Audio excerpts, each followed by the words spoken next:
Lagay ko na yung spices. Hindi ko na na-videohan. Day 30 ng Ramadan. So,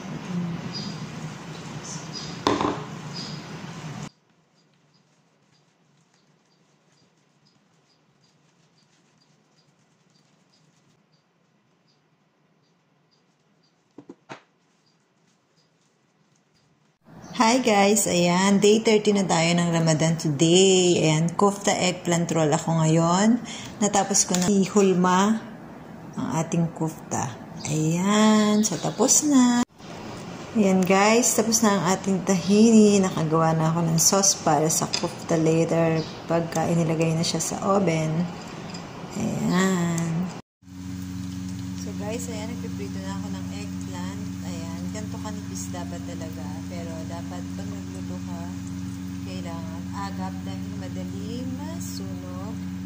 So, sobrang nipis. Ayan.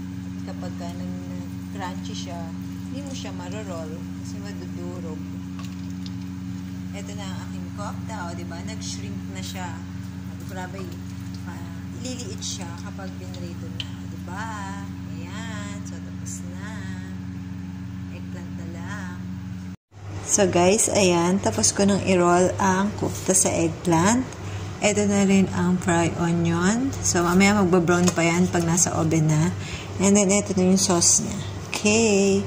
So i-pour na natin.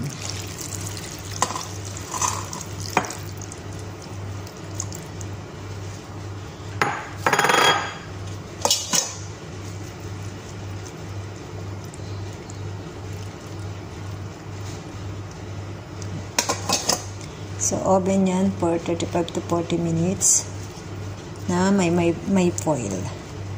Ayan. So, tapos, mamaya, browning na lang.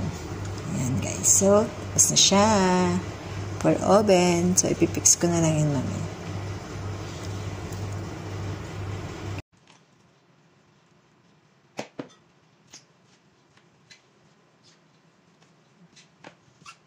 So guys, ito na yung tabuli salad ni Inday. Tapos na. So may dressing na yan para lumasa. Ayan guys, luto na yung onion at saka yung kofta. So na-oven ko na yan. Pupoil ko na lang and then waiting na yan. Madam ko na yung maglalagay ng mga sauce dun sa kabilang bahay.